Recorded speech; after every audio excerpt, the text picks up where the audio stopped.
Assalamualaikum warahmatullahi wabarakatuh. Perkenalkan, nama saya Selva Oktavia Salsabila dari kelas TMT 3A IAIN Tulungagung. Pada kesempatan kali ini, saya ingin mengajak teman-teman semuanya membahas tentang memori. Kali ini kita akan membahas mengenai pengertian dan struktur memori. Materi pertama, pengertian memori. Secara etimologi, kata memori berasal dari bahasa Inggris yaitu memory. Secara sederhana, memori adalah kemampuan untuk menyimpan informasi sehingga dapat digunakan lagi di masa yang akan datang. Manusia atau organisme dapat menyimpan informasi yang diterima melalui semua indera yang akan dirubah bentuknya hingga dapat disimpan di dalam otak. Memori dapat diartikan sebagai sebuah sistem pengolahan informasi. Ada beberapa pandangan para ahli mengenai pengertian memori. Yang pertama, dalam Kamus Lengkap Psikologi, memori diartikan sebagai satu, fungsi yang terlibat dalam mengenang atau mengalami lagi pengalaman masa lalu. Yang kedua, keseluruhan pengalaman masa lampau yang dapat diingat kembali. Dan yang ketiga, satu pengalaman masa lalu yang khas. Wagito berpendapat, memori adalah kemampuan jiwa untuk memasukkan atau learning, menyimpan atau retention, dan menimbulkan kembali atau remembering hal-hal yang telah lampau. Bruno menyatakan bahwa memori adalah proses mental yang meliputi pengkodean, penyimpanan, dan pemanggilan kembali informasi dan pengetahuan yang semuanya terpusat dalam otak. Morgan mendefinisikan memori sebagai proses encoding atau pengkodean, storage atau penyimpanan, dan retrieval atau pemanggilan kembali apa yang pernah dipelajari sebelumnya. Menurut Kartono, memori atau ingatan adalah kemampuan untuk mencamkan, menyimpan, dan mereproduksi kembali hal-hal yang pernah diketahui. Materi kedua yaitu struktur memori. Struktur memori dapat dibedakan menjadi 3 sistem, yaitu 1. Sistem ingatan sensorik atau sensory memory. Yang kedua, sistem ingatan jangka pendek atau short term memory. Dan yang ketiga, sistem ingatan jangka panjang, yaitu long term memory. Komponen pada sistem memori. Yang pertama yaitu sensory storage atau sensory memory. Merupakan komponen pertama sistem memori yang bertemu langsung dengan informasi yang masuk. Sensory memory menerima segala informasi dari panca indera dan menyimpan informasi tersebut dalam waktu yang sangat singkat. Berdasarkan sebuah eksperimen yang dilakukan, kapasitas sensory memory sangat terbatas. Misalnya, bila disajikan 12 item, sistem hanya mampu menyimpan 40% dan disimpan dalam jangka waktu 250 milidetik sampai dengan 4 detik. Apabila tidak diproses lebih jauh, maka informasi yang didapat akan segera hilang. Keberadaan sensory memory memiliki 2 implikasi pendidikan yang penting. Pertama, bila ingin mempertahankan informasi lebih lama, orang harus memberikan perhatian.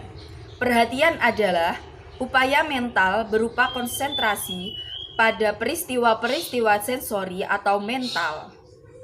Menurut Calvi, dalam Slavin 1991 ada 3 aspek perhatian, yaitu yang pertama, ketajaman dan sensitif atau respektif terhadap stimulus.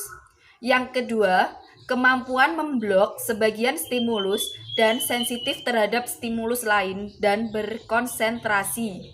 Dan yang ketiga, kemampuan fokuskan pikiran pada satu tugas. Implikasi yang kedua, untuk membawa semua informasi ke dalam kesadaran dalam satu waktu dibutuhkan waktu yang tidak sebentar. Ada beberapa cara untuk menimbulkan perhatian pada siswa. Salah satunya menggunakan isyarat yang mengindikasikan bahwa informasi sistem tersebut penting. Sebagian guru menaikkan atau menurunkan nada suara untuk memberitahu ada informasi yang dianggap penting. Sebagian lain memberikan gerakan isyarat atau melakukan pengulangan saat memberikan sebuah informasi. Perhatian juga dapat ditimbulkan oleh stimulus tidak biasa, inkonsisten, dan mengandung kekaguman. Komponen sistem memori yang kedua yaitu short-term memory. Informasi yang diterima panca indera dan mendapat perhatian selanjutnya akan ditransfer sistem memori yang kedua, yaitu short-term memory atau biasa disebut memori kerja. Short-term memory merupakan komponen memori yang banyak diteliti. Komponen ini memiliki fungsi penting dalam penyimpanan informasi setelah sensori memori. Ada dua ciri penting yang dimiliki oleh memori kerja, yaitu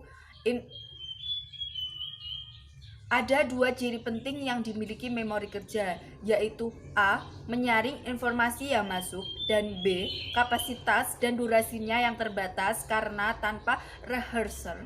Informasi hanya dapat dipertahankan 5-9 item dalam jangka waktu 10 hingga 30 detik saja. Ada dua cara yang dapat digunakan untuk meningkatkan efisiensi memori kerja, yaitu yang pertama, chunking. Dalam short-term memory dibutuhkan pengaksesan informasi dari long-term memory. Dan yang kedua, otomatisitas. Supaya informasi dapat bertahan lama pada memori, harus dimasukkan ke dalam long-term memory, dan untuk itu dibutuhkan strategi memori. Guru harus mengalokasikan waktu untuk melakukan pengulangan atau latihan selama pemberian pembelajaran. Mengajar terlalu banyak informasi dalam waktu yang terlalu cepat akan tidak efektif.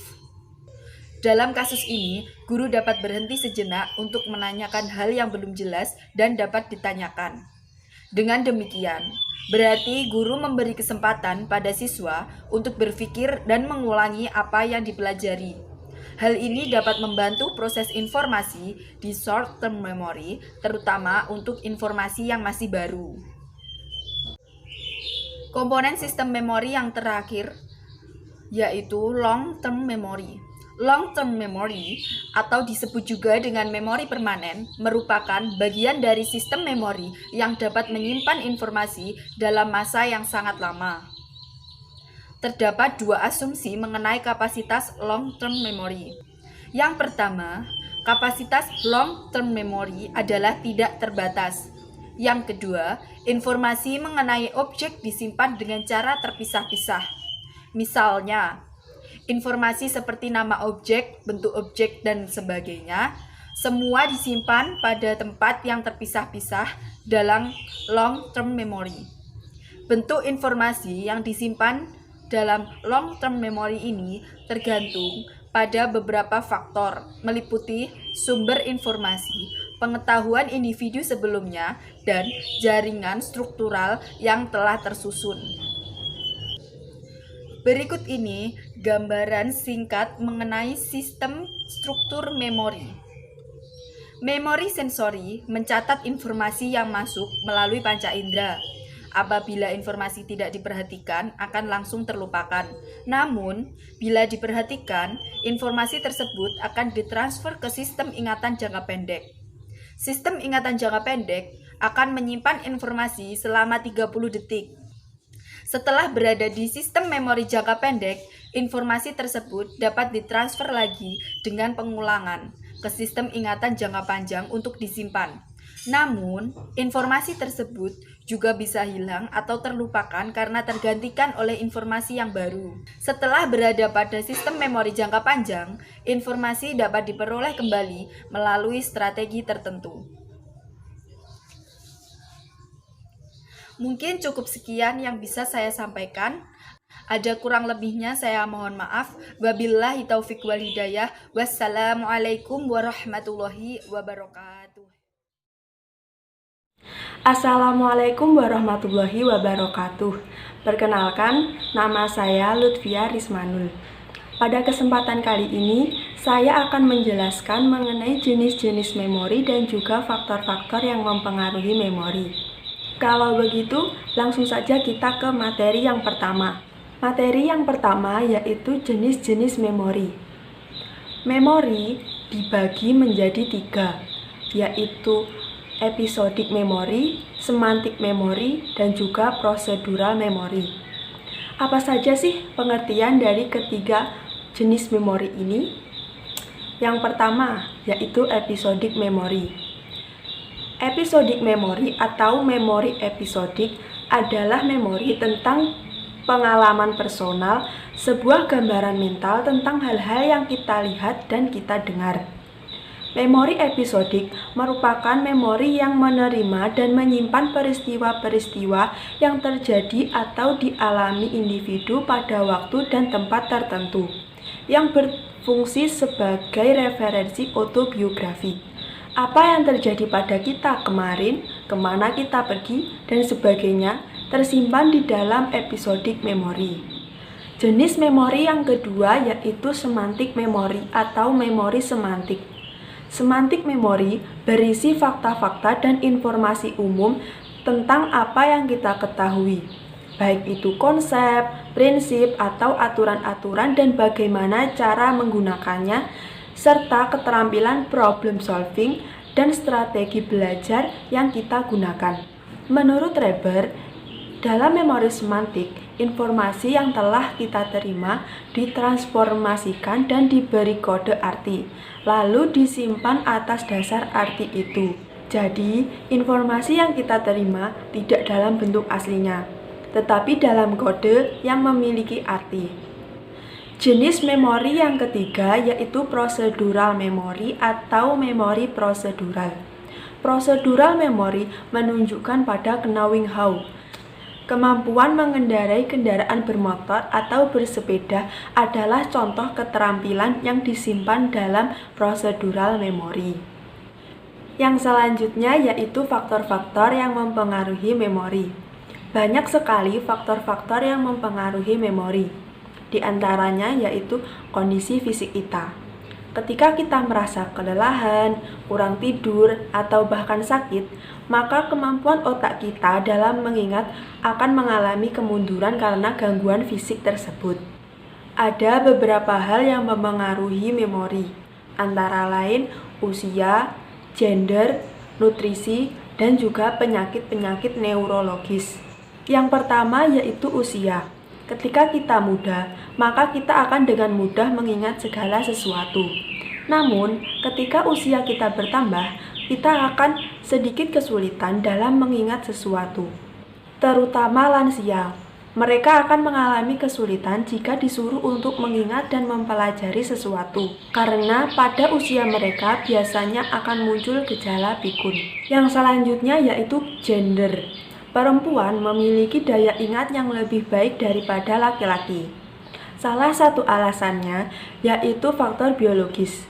Tubuh perempuan memiliki kandungan hormon estrogen dan estradiol yang jauh lebih banyak. Kedua hormon tersebut berperan sangat penting dalam menjaga kesehatan otak. Estrogen mampu melindungi saraf-saraf otak supaya bisa membangun berbagai jalinan koneksi baru. Yang selanjutnya yaitu nutrisi. Apabila terjadi malnutrisi di dalam tubuh, terutama kekurangan protein, maka hal ini dapat menginduksi perubahan baik struktural, neutrokimia, dan fungsional pada sistem saraf pusat yang dapat menyebabkan perubahan dalam perkembangan kognitif. Suatu penelitian menunjukkan bahwa anak dengan gizi buruk menunjukkan hasil yang kurang baik pada tes atensi, memori jangka pendek, dan kemampuan visuospasial. Yang selanjutnya yaitu penyakit-penyakit neurologis. Kemampuan memori dapat terganggu akibat dari perubahan anatomis, vaskularisasi, aktivitas neurotransmitter, jumlah dan fungsi neuron. Penyakit yang terjadi dapat permanen ataupun tidak. Berikut ini adalah penyakit-penyakit yang berhubungan dengan memori. Yang pertama, yaitu Alzheimer. Penyakit Alzheimer adalah penyakit otak yang mengakibatkan penurunan daya ingat, kemampuan berpikir dan bicara, serta perubahan perilaku secara bertahap. Kondisi ini banyak ditemukan pada orang-orang yang berusia di atas 65 tahun. Alzheimer mengganggu proses penting yaitu hubungan antar sel saraf, metabolisme, dan proses perbaikan. Gangguan ini menyebabkan banyak sel saraf yang tidak berfungsi, kehilangan kontak dengan sel-sel saraf lain, dan mati. Alzheimer ditandai dengan gangguan beberapa fungsi otak termasuk memori, pemikiran, orientasi, pemahaman, perhitungan, kapasitas belajar, bahasa, dan penilaian. Penyakit yang mempengaruhi memori yang kedua yaitu amnesia. Amnesia atau hilang ingatan adalah gangguan yang menyebabkan seseorang tidak bisa mengingat fakta, informasi, atau kejadian yang pernah dialaminya. Amnesia adalah istilah umum yang mengacu pada defisit memori yang serius yang biasanya terkait dengan lobus temporal medial dan mengakibatkan hilangnya suplai oksigen ke otak. Di banyak kasus, amnesia adalah kondisi temporer yang bertahan hingga beberapa detik bahkan hingga beberapa jam. Tetapi durasi ini dapat lebih panjang tergantung dari keparahan penyakit dan trauma. Yang ketiga adalah demensia. Demensia adalah penyakit yang mengakibatkan penurunan daya ingat dan cara berpikir. Kondisi ini berdampak pada gaya hidup, kemampuan bersosialisasi, hingga aktivitas sehari-hari penderitanya. Demensia terbagi menjadi dua, yaitu demensia primer dan demensia sekunder. Contoh demensia primer yaitu Alzheimer's disease. Demensia tipe sekunder diakibatkan karena kekurangan zat makanan tertentu. Contoh dari demensia sekunder yaitu sindrom Korsakoff. Yang keempat yaitu skizofrenia.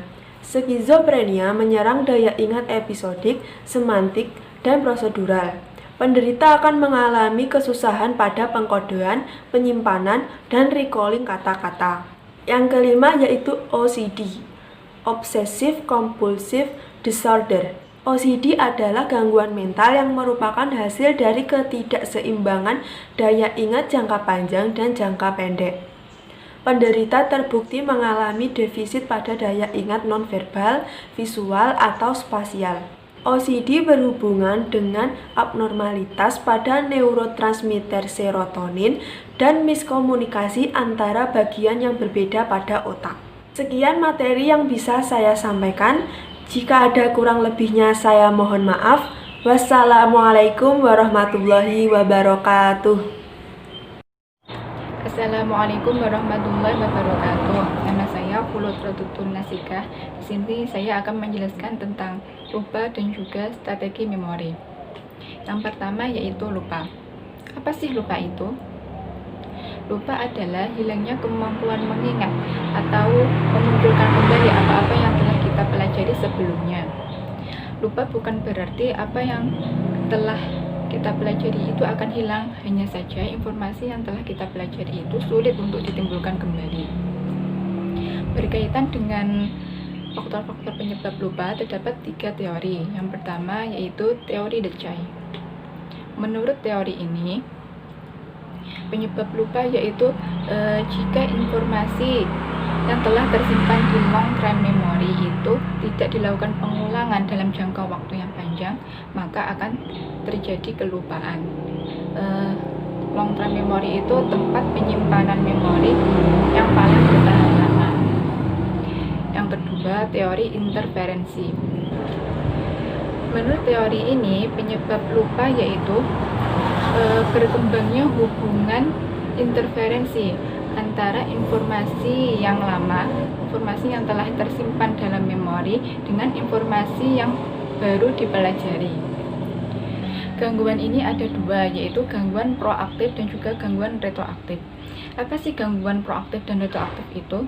Gangguan retroaktif itu jika informasi yang baru menyebabkan sulit untuk mengingat informasi yang lama, itu disebut gangguan retroaktif. Sedangkan gangguan proaktif itu sebaliknya. Gangguan proaktif itu jika informasi yang lama menyebabkan sulit masuknya informasi yang baru. Itu disebut gangguan proaktif. Yang ketiga yaitu loss of retrieval theory. Menurut teori ini, penyebab lupa yaitu pelemahan hubungan antara retrieval dengan record. Yang selanjutnya yaitu strategi memori. Apa sih strategi memori itu? Strategi memori ialah suatu cara yang digunakan untuk mengoptimalkan fungsi memori. Strategi memori dibagi menjadi 6. Yang pertama yaitu rehearsal. Rehearsal adalah strategi memori dengan cara mengulang-ulang informasi sesering mungkin agar dapat tersimpan di dalam memori. Yang kedua yaitu organisasi. Organisasi adalah strategi memori dengan cara menyusun bahan-bahan yang hendak diingat ke dalam kelompok atau sub-sub kelompok. Contohnya seperti pisang, apel, semangka. Ini adalah buah.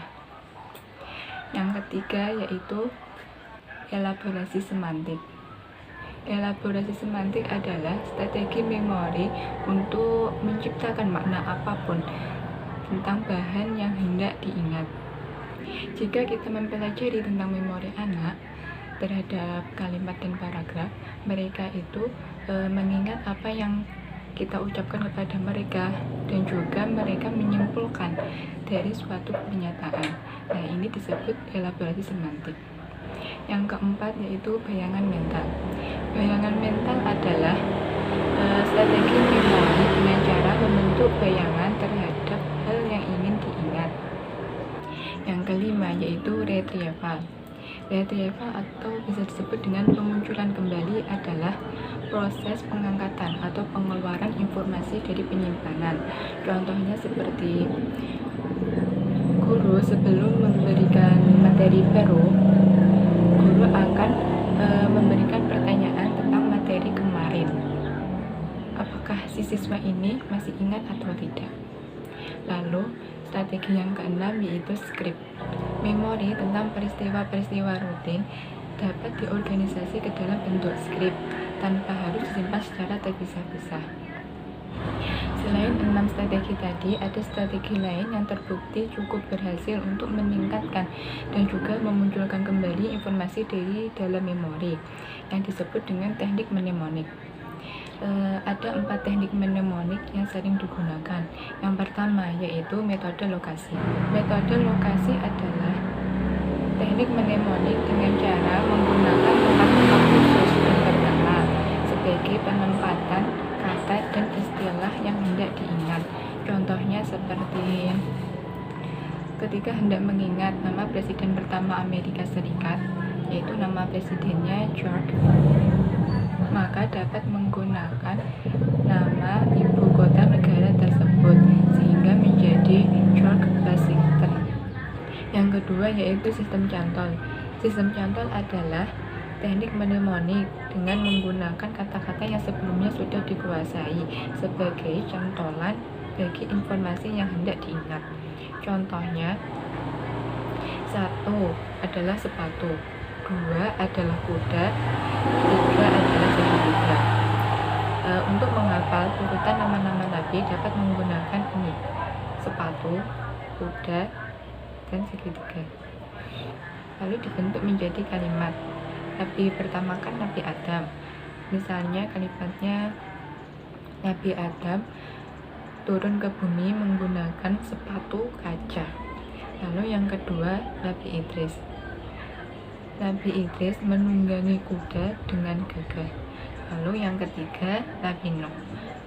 Nabi Nuh membuat perahu dengan layar berbentuk segitiga, dan seterusnya. Teknik mnemonik yang ketiga yaitu metode kata kunci. Metode kata kunci adalah teknik mnemonik dengan menggunakan kata-kata yang bunyinya serupa dengan kata-kata yang hendak diingat. Contohnya seperti kata dalam bahasa Inggris yaitu brush yang terdiri dari huruf A, B, A, S, dan H. Maka dapat dikaitkan dengan nama lalu dibayangkan lalu dihubungkan dengan terjemahannya sehingga menjadi Abbas yang sedang kebingungan. Teknik mnemonik yang keempat yaitu akronim. Akronim adalah teknik mnemonik dengan cara menyingkat daftar kata-kata yang hendak diingat. Contohnya yaitu misalnya PON, singkatan dari Pekan Olahraga Nasional. Sekian dari saya.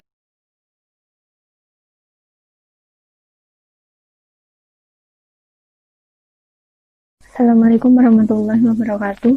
Saya Cindy Karevia Mandasari dari TMT 3A. Kali ini akan menjelaskan mengenai salah satu materi dari mata kuliah Psikologi Pendidikan, yaitu hubungan antara memori dan belajar. Para ahli sepakat terdapat hubungan yang erat antara memori dan belajar. Ditinjau dari segi definisi, memori adalah fungsi mental yang bekerja menangkap informasi dari stimulus, menyimpannya, dan mengungkapkannya kembali jika diperlukan. Sedangkan pengertian proses belajar adalah sebuah proses yang melibatkan pengelolaan dan penyimpanan informasi. Sedangkan hasil belajar dapat diketahui dari pengungkapan kembali apa yang telah diketahui oleh siswa. Dari dua kata tersebut dapat disimpulkan bahwa dalam proses belajar melibatkan kemampuan memori siswa guna menyerap informasi yang diterima, menyimpannya, dan mengungkapkannya kembali pada saat mengerjakan soal ujian. Dalam proses belajar, kita tidak akan pernah lepas dari kata mengingat dan menghafal. Sebagai contoh, saat siswa menerima materi mengenai pecahan yang dijelaskan oleh guru di dalam kelas, informasi tersebut akan masuk ke dalam sistem memori terdepan siswa atau sensory register. Kemudian, jika siswa tersebut menaruh perhatian terhadap guru, informasi tersebut akan diteruskan dan masuk ke dalam short term memory siswa atau ingatan jangka pendek. Saat siswa melakukan pengulangan materi dan melakukan latihan soal, informasi tersebut akan masuk ke dalam long term memory siswa. Sehingga pada saat ujian akan terjadi pengungkapan kembali informasi yang diterima siswa. Kemampuan memori sangat berpengaruh terhadap proses belajar siswa. Kemampuan memori dapat berpengaruh terhadap motivasi belajar siswa. Kemampuan memori juga dapat berpengaruh terhadap keingintahuan siswa, bahkan kemampuan memori juga dapat berpengaruh terhadap hasil belajar siswa. Penelitian di bidang memori memberikan implikasi terhadap pembelajaran. Antara lain, 1. Guru harus menyadari bahwa peran mereka adalah membantu siswa membentuk record permanen terhadap informasi dan materi yang disajikan di kelas. Dalam pemberian tes, guru harus memberikan petunjuk yang cukup terhadap pertanyaan-pertanyaan yang diajukan untuk memaksimalkan kesempatan bagi siswa untuk mengingat informasi. Yang ketiga, guru harus menggunakan berbagai metode untuk memaksimalkan kemampuan memori siswa. Yang keempat, guru harus mengulangi materi secara berkala. Maka dari itu, sangat penting bagi guru untuk memilih metode dan strategi pembelajaran sehingga dapat meningkatkan kemampuan memori siswa dan akan berdampak pada meningkatnya hasil belajar siswa serta agar mewujudkan tujuan dari pembelajaran itu sendiri. Itulah penjelasan mengenai hubungan antara memori dan belajar. Sekian dari saya. Wassalamualaikum warahmatullahi wabarakatuh.